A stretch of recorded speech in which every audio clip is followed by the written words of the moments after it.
Hello, everybody. It's Sina with Minnesota Farmers Market Association. This is the marketing tips for markets and vendors. And let's begin. So who am I? I am Sina. I am the Director of Engagement and Inclusion for the Minnesota Farmers Market Association. I'm also a certified cottage food producer. My product is called Sina Racha. And I also basically try to do as much work on my personal time to advocate for farmers markets. You'll see me all across the state visiting local farmers and farmers markets. And so I hope to meet all of you one day very soon. Let's go to the next slide. So in my past, before the farmers market industry, I worked in the sales and advertising industry. The Minnesota Monthly publication had an event called the Food and Wine Experience. And this is where I really got to work with a lot of different food industries like farmers markets, wineries, a lot of great places like that, and work in the event world. Prior to that, and still now, I'm a serial entrepreneur. If there's an opportunity available and I'm excited about it, usually I'm that type of person that will go for it and make things happen. So I have an entrepreneurial heart. And when I started working at the Minneapolis Farmers Market as the market manager and director of programs and partnerships, it started actually at the beginning of the pandemic. And so you'll see that photo of me wearing my mask and showing off our healthy savings program and our other different food access programs that we offered at that market. So that is the start of the journey of me at farmers markets. But in the past, marketing and entrepreneurship has always been part of me. And so this training is really going to focus on my experience, and hopefully that will help all of you as well. So at the Minneapolis Farmers Market, it's in Minneapolis at the beginning of the pandemic, and it was a really tough situation, but it gave me experience on how to really utilize our social media and different avenues of sharing our story, like on our e-newsletter, our website, for example.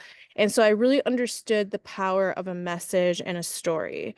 And so as I started in this role, I did nothing on my job description. It was really just communicating with the general public on what to expect at the market during this crazy time. And so here's an example of a strategy that I created. This is COVID communication about friends of the market donating food during this time when everyone, if we can remember, was fighting over toilet paper, and really just trying to hunker down and take care of one another. I created this program called Pay It Forward because I felt like this is how I could control the narrative. There were so many things happening in this world with opinions on COVID, opinions on the uprising in Minneapolis, and I wanted to figure out what is a positive way we can focus on telling the story of our farmers to get the community to support our local farmers and local food. And so this was a huge lesson for me in how to control the narrative. Another huge part of my role at the Minneapolis Farmers Market was redesigning the website. This organization has been around since 1876, and a lot of their things were outdated or kind of used almost like an encyclopedia, a history book of what was happening at the market. And what I noticed was, as a manager, was that many people were calling the market office for simple information like hours, location, that sort of thing. And so what I did was worked on redesigning the website and using it more as a tool to get the people who wanted to support our farmers market the information they needed very easily. So on the left here, you'll see the older website and then the website redesign that I worked on. Just on a side note, one of my most favorite things of working in the farmers market industry was the food access program. So growing the SNAP EBT Market Bucks program and also rescuing food and working with different partnerships like the food group. And also implementing culture at the market, like really trying to figure out how can we do work that is reflective of our community and invite everyone. And so this was just a big part of who I am as a person and also how I align my mission with my work. Now let's go over one of the tools that I always start the season with.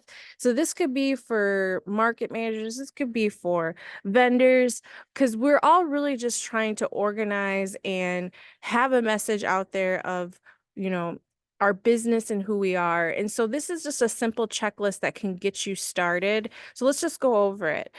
Our branding and logo, goes hand in hand. And it, as you become a business owner, and you create this market, there's lots of different variations along the way. And so what I always recommend is that people take a look at where their logo is publicly and make sure that it's cohesive throughout everything.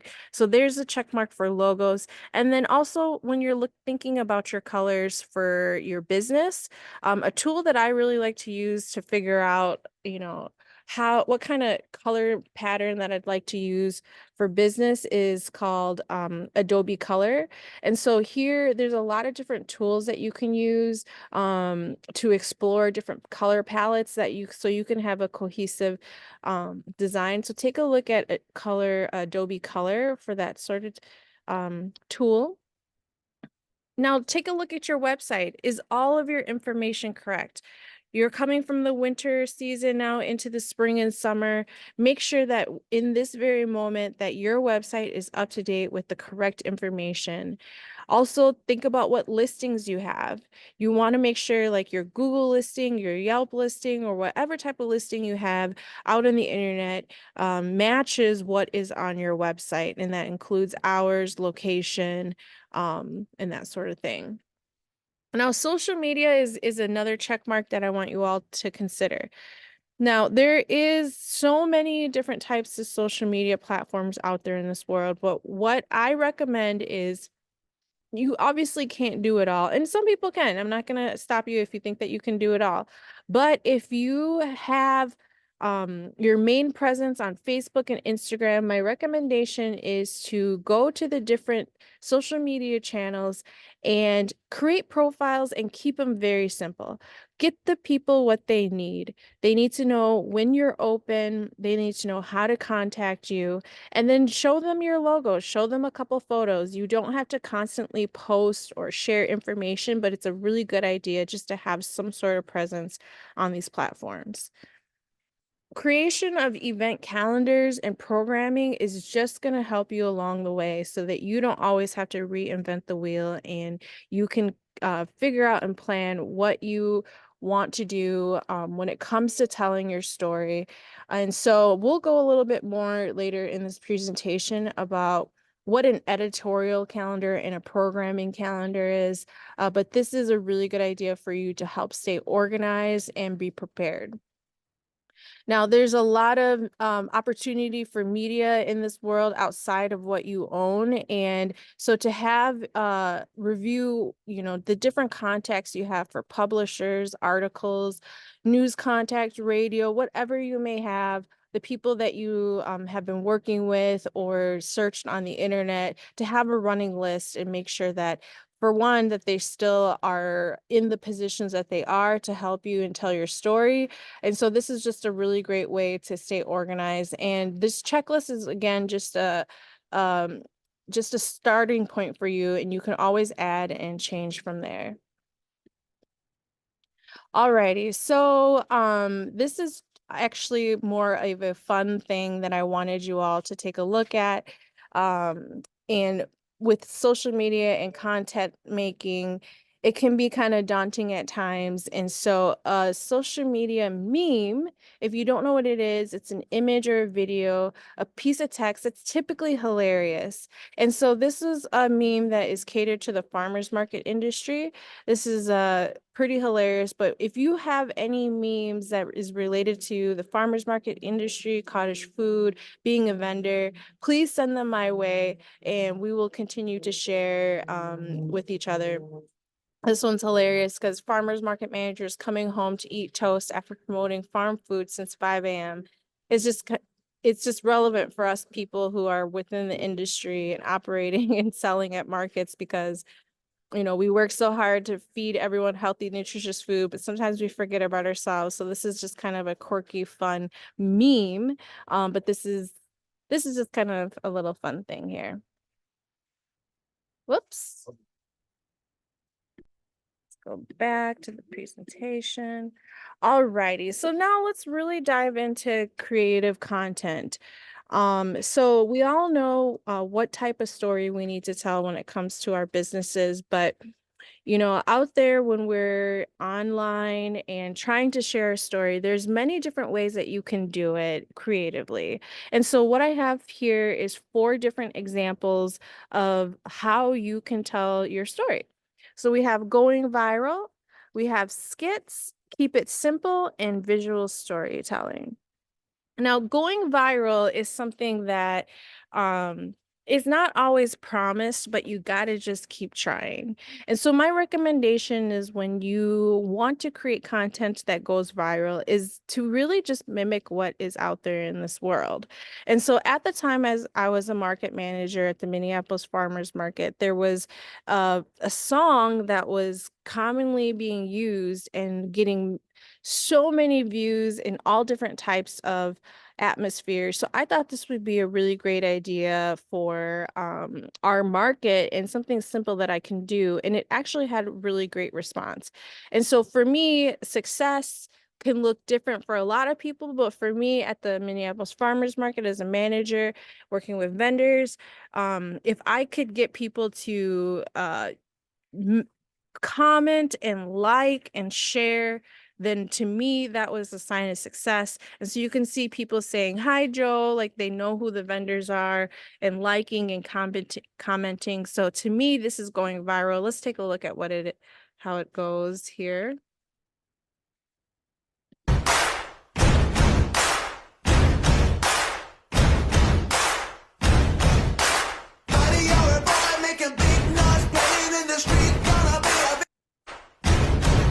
All right. So this viral video was really interesting because it wasn't that I reinvented the wheel. I found the video. It took me about an hour to create and about an hour to edit.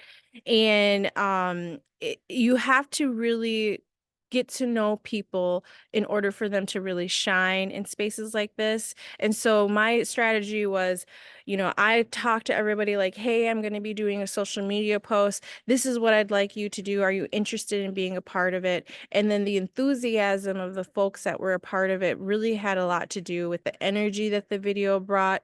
And it was just a very simple technique of them clapping and, pushing over to the side, and then for me to just visually record. And also, so it was really simple to get these segments. So this is an idea of what you could do to do something viral. Now, keep it simple is something that I really was really interested in, because I learned this technique while I was at a different conference in California, a National Farmers Market Intense Conference. And surprisingly enough, the most common and most successful social media posts are typically 7 seconds or less. That's right, 7 seconds or less. And so, the message that I was constantly sharing, in the story that I was constantly sharing, is that the Minneapolis Farmers Market is open rain or shine. And so at this rainy market day, we were having troubles with customers attending the market. So I was like, what can we do that's simple but also say, "Hey, we're open even while it's raining."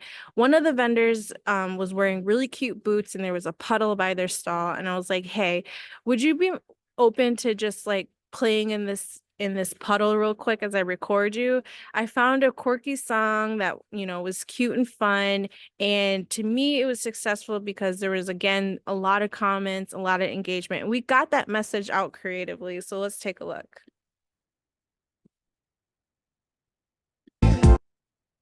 What a lovely day. What a lovely day. And that's it. That's it. So that's keeping it simple. Now, for skits, this is where we have acting involved in our content creation. Now, I don't think anybody needs to be an award-winning actor to do something like this, but at farmers markets, we always struggle with the no dog rule. And so obviously, I could have a sign, create a graphic, share that on social media, but I was like, you know what? I really want to do something creative and see if we can get some engagement on social media. So what I did was have one of our employees who has a dog come to the market, and I wanted her to reenact how we hope that customers, what they would do, give them an example of what they would do if they brought their dog to the market. And so it was very simple. We did it in a couple takes. It was a lot of fun. And again, we got a ton of comments and messaging from a ton of people. We got the message across creatively. So let's take a look. Come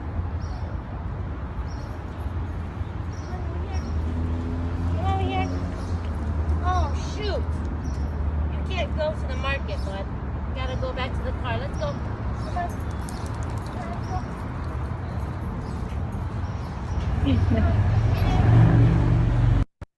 So yeah, so that was our creative way of letting people know that dogs are not allowed at the market using a skit. Now, a visual storytelling technique takes a little bit of more time and effort and also creativity on yourself. So here's an example of a story that I was trying to share was really that farmers markets are a place for people to know where their food comes from. So in this visual storytelling content, what I did was plan a time to go visit a farmer and kind of get a behind the scenes look of how he brings smoked trout to the market. And then I ended the scene with him selling at the market. There are no words here, there's no captions. This is all about just visually telling the story of where your food comes from at the farmer's market. And this is what was created.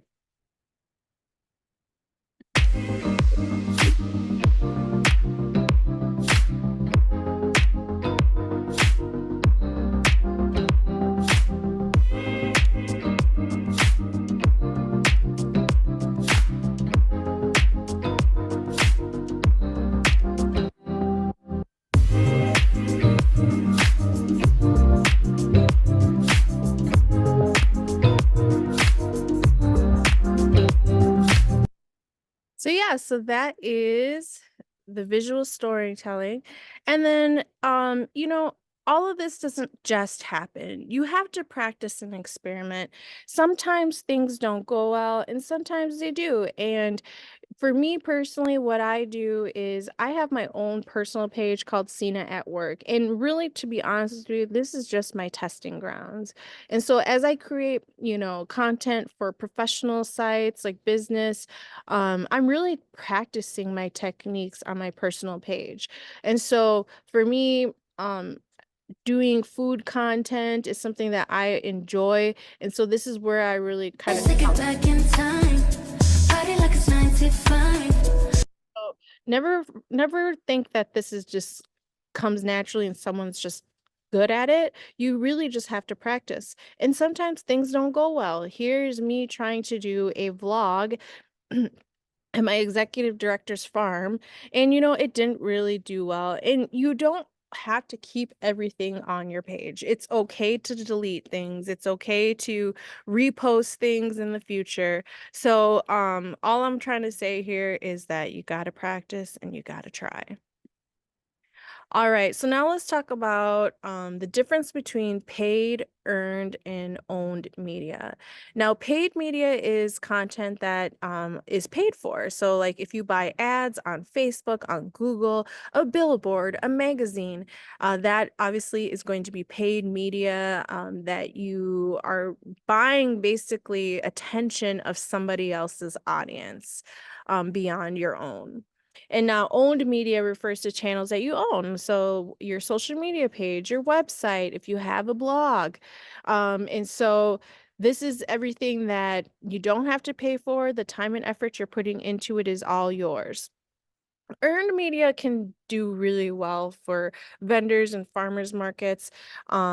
There are influencers out there. There are people within their own networks. If they love your brand and they're, at the market and they or trying your products at home and they're loving it and they're sharing it on their own platforms, that's earned media. Another piece of earned media is being featured on the local news, having bloggers and editors write stories about your food or your products that you sell.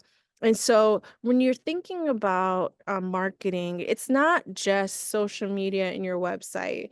There's so many different ways of going about capturing your audience's attention and in the end, making you more sales. Now, paid media is something that, I have a lot of history in doing when it comes to publications and events. And so I really just wanted to give you all kind of a little background on what paid media buying strategies could look like. And so this, for example, is Midwest Home.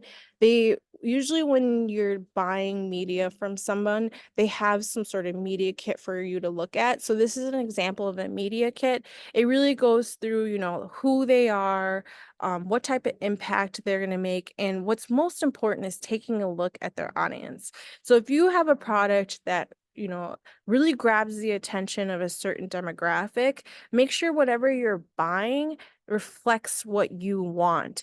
I mean, you can, throw a huge net onto the ocean, but you're only going to get back for, what you put in. And so narrowing it down or really strategizing on where you want to reach people is something that you really want to consider. I know sometimes in this world we're just so busy, we know we need to put some sort of effort in, but what we really want to share with you all is that really take the time and effort to understand, especially if you're putting dollars towards it, who you are reaching.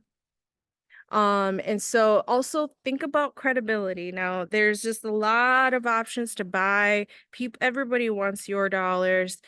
So when you're choosing someone to capture an audience, make sure that it's a credible organization. Learn who they are, and make sure that they're actually out there communicating with a group of people that could possibly be your potential customer. Now, here's an editorial calendar. This is something that I've, adopted along the way, and created my own editorial calendars when I'm doing my own content creation. So basically, what this is outlined is like what topics are they going to be speaking about at certain times of the year. So when you're looking to purchase advertising, take a look, like if you are not selling in November and December, is it a good idea to advertise then? Think about when and why you want to be um, partnered with other organizations to grab their audience, and what they're talking about. So like if you are a plant seller, or if you are a hot sauce seller, if there is a editorial topic that's already being scheduled that matches what's similar to what you're selling, maybe that is a really good spot or placement for you to have your products to gauge intention, to get attention for these audience members to then come purchase from you. So now let's talk about purchasing. Now, if you take a look, the more you buy, typically the more savings that you receive. But I want you all to remember that in this industry of purchasing, there's also more opportunities than just that. There are options for trade, there's if you're working with a nonprofit, sometimes people do things pro bono. And so what I encourage you is, yeah, take a look at how much things cost, but ask questions like, is a trade available? This publication does a annual event. Sometimes they have swag bags. Like, hey, if I was able to, give you 20 pieces of my product for your next event to put in the swag bag, would you be willing to also do a half-page ad, in your magazine? So don't just look at numbers as dollars, but also as opportunities for partnerships. And, if you have any questions with how that works outside of this training, you can always reach out to me. It's one of my favorite things to do is to strategize partnerships like that. And so, yeah, take a look at, when you're looking for this example as a magazine, they have a lot of options that are also digital and like the events that I said. So there's a whole world out there of paid advertising, and that's just one piece of it. But what I really want you all to take from that is that what's presented in front of you is usually just a starting point. So when you're buying, you can buy things onesie twosies and there has is a price tag, but you can also work with people and create partnerships. And when you understand the organization and what their goals are, it really helps you in the end get a better deal and reach more folks for your products. Some resources that I love to use when I'm creating marketing content is really focused on organize and create. And so Linktree is um, it's almost like a website that holds all of your links, basically. So I use it as a directory. So this is my personal link tree. Sina at work, I'm a local food systems advocate. You can find my website, my Instagram, my podcast, and all the different news segments that I've been featured in. And so this kind of holds all of that. Like a lot of people, like I have my own website, but at the same time, I don't necessarily want to always update it all the time. So this is a great way for me to um add my news segments there, and it's just kind of like a quick reference guide. Google Drive, I use it personally and So, professionally. Mrs. Ramos, Um what does your son do? He says is that whatever type of thing you use or platform you use to really figure out how to best use it. And so what I linked to here was a Google Drive tutorial, and it really helped me understand how to better use platforms besides just through regular experience of creating documents. There's a lot of tips and tricks out there, so take some time to study. Another tool that I like to use is called Airtable. Airtable is very similar to Google Drive, but what I really like to use this for is a place where I like to hold information. And so that is a great place to hold files and photos and that sort of thing beyond just your Google Drive.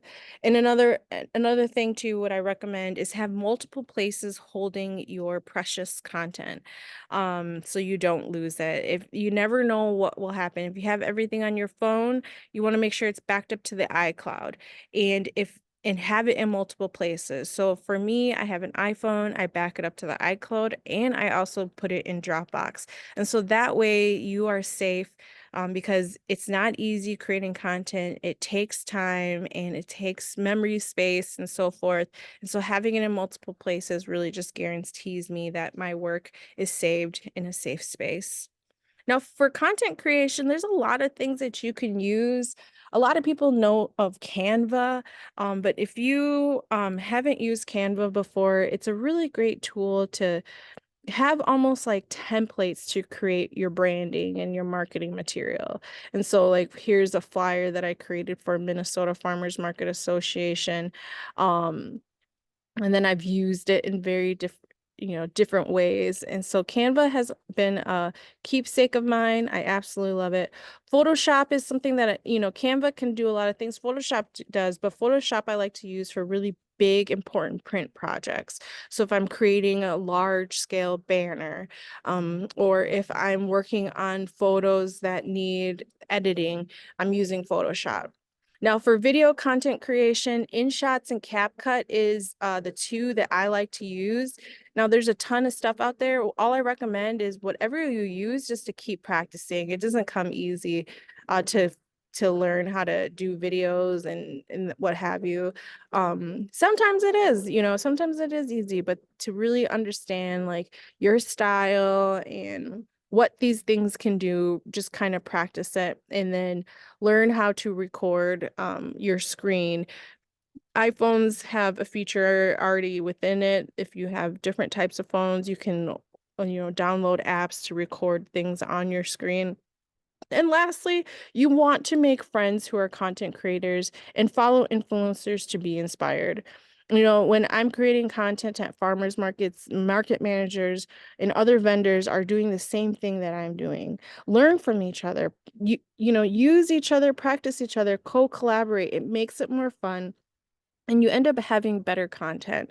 So if you're out there in this world selling cottage food items and you're a baker, like find another baker and what's been working good for you. Did you do a video on your banana bread? Can I see it? Can you teach me your techniques? This is a community of practice, and I would say make as many friends as you possibly can who are doing a better job than you, and so that you can learn. All right, so I wanted to show you all one last video. This video here is one of my most popular videos on my personal page.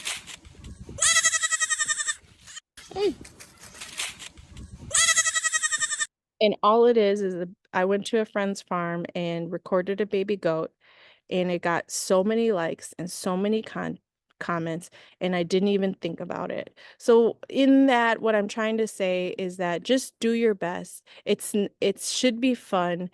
Don't stress too much about it. You never know really what's going to engage people, so just keep trying and keep telling your story as creatively as possible. So you can follow me at Cena at Work and Cena Racha, my cottage food product line.